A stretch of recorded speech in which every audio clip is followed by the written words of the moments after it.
राजस्थान सरकार ने एक आदेश ये कह दिया कि कोविड-19 के नाम पर किसी भी औषधि की बिक्री होने पर कार्रवाई होगी। महाराष्ट्र के गृह मंत्री ने बताया कि सरकार में नकली दवाओं की अनुमति कतई नहीं होगी। इस विरोध को किस तरीके से देखें? देखिए, इसमें दो बातें बड़ी महत्वपूर्ण हैं। एक, इस बात के विरोध में कोई सेंसिबल आदमी नहीं हो सकता जो बात आयुष मंत्रालय के मंत्री ने कही कि भाई कागज पत्र भेज दीजिए, अब जांच कर लेंगे, उसके बाद अपना निर्णय आपको अवगत करा देंगे, तब तक दवा का विज्ञापन मत करिए। ठीक, उस पर पतंजलि ने कोई प्रतिवाद नहीं किया। पतंजलि ने यह तो कहा नहीं कि हम फिर भी दवा का विज्ञापन करेंगे और बेचेंगे, आप मानो ना मानो। ऐसा बोलते तो मुझे लगता कानून का उल्लंघन हो रहा है, शासन की मर्यादा का उल्लंघन कर रही है पतंजलि। पतंजलि ने एक आयुर्वेदिक औषधि बनाई, उनका दावा है स्वामी रामदेव का कि यह कोरोना के लिए एक मुफीद इलाज है। केंद्र ने कहा जांच पड़ताल की रिपोर्ट भेज दीजिए, हम भी मुतमईन हो जाए, हमको भी भरोसा हो जाए, तो हम फिर आपको निर्णय बताएं कि यह दवा इस रूप में बिक सकती है या नहीं बिक सकती। यहां तक बात ठीक, यहां तक मसला होता तो मैं बहस इस पर नहीं लेके आता। बहुत सामान्य प्रक्रिया है, होनी चाहिए। लेकिन जब मैं देखता हूं देश का सबसे बड़ा विपक्षी दल मैदान में आ जाता है पतंजलि के खिलाफ, बाबा रामदेव के खिलाफ, क्या यह कांग्रेस भाजपा का मसला था? क्या यह सपा बसपा का मसला है? नहीं ना। वैज्ञानिक इस पर चर्चा करते, पक्ष विपक्ष में लड़ते, बात समझ आती। चिकित्सा विज्ञान से जुड़े लोग इस पर संघर्ष करते, मत भिन्नता जाहिर करते, मुझे बात समझ आती। राजनीतिक लोग इसके अखाड़े में क्यों कूद पड़े? आयुष ने अभी स्वामी रामदेव की दवा को रिजेक्ट नहीं किया है, और राजस्थान कह रहा हम भी मुकदमा करेंगे, महाराष्ट्र कह रहा हम भी मुकदमा करेंगे, और मनीष तिवारी कांग्रेस के अधिकृत प्रवक्ता के तौर पर मोर्चा खोल रहे दिल्ली में। दूसरा, मैंने देखा जब से यह कोरोना आया, विश्व भर में, भारत नहीं कि विश्व भर में कोई पुरानी बीमारी ऐसी नहीं बची जिसकी गोली का टेस्ट की टेस्टिंग कोरोना में नहीं कर ली गई हो। कोई बीमारी नहीं बची। कैंसर, एड्स, टीबी, पेचिस, हैजा, कलरा, जाने कितनी, डेंगू, इबोला, चिबोला, सब की बीमारियों की एलोपैथी दवा कोरोना वालों को खिला दी। उसमें कुछ मर भी गए, कुछ बच भी गए, कुछ ठीक हो गए, अपनी किस्मत। क्यों खिला दी भाई? उसके लिए क्या हुआ था? उसके लिए कोई वैज्ञानिक प्रक्रिया का पालन हुआ क्या? क्या विश्व के सामने कोई ऐसा प्रमाण आया कि भाई ये दवा खिला रहे हैं? जिसकी जो समझ में आया, जिस देश के, जिस अस्पताल के, उसने वही दवा खिला दी पानी देके, बोले गो पियो भाई। और सबके पास एक ही तर्क था, बीमारी नहीं है तो दवा कहां से आ जाएगी? पुरानी ट्राई करो। ट्रायल किया ना आपने, लोगों पर ही किया ना। चूहे को खिलाई तो खिलाई नहीं टीबी की दवा। जो जहाज जहाज भर के हिंदुस्तान से सप्लाई हुई दुनिया भर के मुल्कों को, वो टीबी की दवा है। क्यों भाई? वो आदमी का जीवन नहीं था। किया ना आप लोगों ने। लेकिन आयुर्वेद, उसमें नुकसान की भी संभावना है। ऐसे परिणाम आए कि टीबी की दवा खिला दी, डेंगू की दवा खिला दी, उससे नुकसान हो गया। वहां नुकसान की संभावना थी तो भी अलाउ हुआ।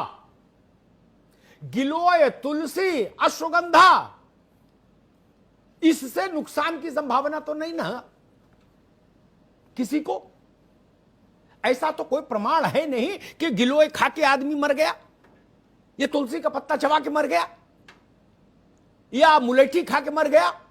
और अगर ऐसा होता तो हिंदुस्तान की तो पूरी आबादी जने सैकड़ों हजारों वर्ष पहले निपट ली होती। हम लोग तो यही खा के जीवन जी रहे हैं। उस पर इतना बड़ा तमाशा खड़ा हो गया, पूरे मुल्क में लाठी चल गई, तलवारें चल गई, बोले बाबा ने बना कैसे ली दवा। एक तर्क आया, एक राज्य सरकार को मैंने सुना, उस राज्य सरकार ने कहा दावा गलत है, विज्ञापन गलत है और गलत विज्ञापन हमको मंजूर नहीं, इसलिए मुकदमा करेंगे। अच्छा जी, बड़ी अच्छी बात, करना चाहिए।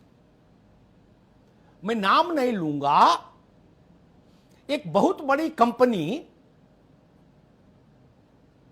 85 साल से क्रीम बना रही है, कहती है गोरे होने की क्रीम है।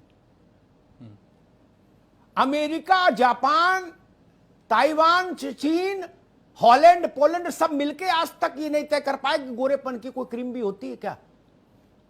बिक रही है ना, बिक रही है ना।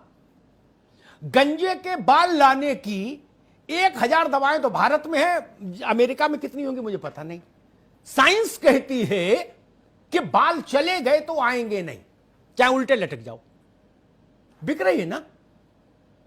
भारत के हर मेडिकल स्टोर पर लंबाई बढ़ाने की गोली, सिरप मिल रहा है कि नहीं, मिल रहा है कि नहीं। साइंस कहती है लंबाई गोली खाने से नहीं बढ़ सकती, खंबे पे लटकोगे तो बढ़ भी सकती है थोड़ी बहुत, गोली खाने से तो नहीं बढ़ती। पेड़ पे उल्टे लटको आम के पेड़ पे तो बढ़ जाएगी, लेकिन बिक रही है ना। लोगों ने कहा यह दवा खा लो तो दिमाग तेज हो जाएगा। साइंस कहती है दिमाग दवा खाने से तेज नहीं होता, 5 साल में आपका जितना आईक्यू डेवलप हो जाता है जीवन भर उतना ही रहता है। विज्ञान ये कहता है, अंतिम, आज तक की अंतिम फाइंडिंग ये है। फिर दवा कैसे बिक रही है दिमाग तेज करने की? बिक रही है ना, बिक रही है ना। मैं 1000 उदाहरण दे दूंगा, 1000। यह तरीका ठीक नहीं। विज्ञान की बात वैज्ञानिकों को करने दीजिए, सियासतदानों को क्या समझ। यह स्थिति ठीक नहीं। और मान लीजिए हम कहते हैं कि बाबा रामदेव की यह दवा आयुष मंत्रालय की मोहर पा गई, तो क्या यह गर्व की बात नहीं है देश के लिए? विदेश से ही आए दवा, अंग्रेजी में पत्ता छपा हो, वही दवा प्रामाणिक है। जब एंटीसेप्टिक नहीं था तो फिटकरी लगाते थे कि नहीं लगाते थे? पुरानी पीढ़ी के लोगों को पता होगा, दाढ़ी बनाते थे, कट जाता था, क्या लगाते थे? फिटकरी लगाते थे ना। पानी में क्या डालते थे? फिटकरी डालते थे ना। आज कोई फिटकरी बता देगा तो उसके खिलाफ मुकदमा कर दोगे। आपकी मर्जी, आप मत खाइए फिटकरी, लेकिन आप गोरेपन की क्रीम पर के खिलाफ नहीं होते। दोहरा चरित्र वहां है। आप लंबाई बढ़ाने वाली दवा के खिलाफ नहीं खड़े मोर्चा खोलते। और जितनी दवाएं रात में 12 बजे के बाद टीवी पर जिनका प्रचार आता है, वो दवाएं हैं, साइंस तो उनमें से किसी को इंडोर्स नहीं करती। सच्ची बात तो ये है।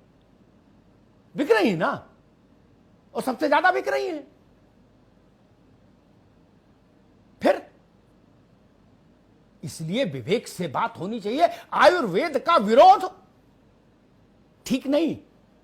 एलोपैथी की उम्र कितनी और मानव की उम्र कितनी? क्या एलोपैथी मानव के साथ जन्मी है? नहीं। एलोपैथी का कितना इतिहास है। उससे पहले आदमी कैसे जिंदा रहता था? प्रकृति के साथ ही जिंदा रहता था, आयुर्वेद के साथ। आज मैं एक देख रहा था, एडिनबर्ग यूनिवर्सिटी या किसी यूनिवर्सिटी पे शोध चल रहा है कि गुनगुना पानी नमक डाल के गरारे करने से लाभ हो रहा है इस लड़ाई में कोरोना की। उसके खिलाफ भी मोर्चा खोलोगे?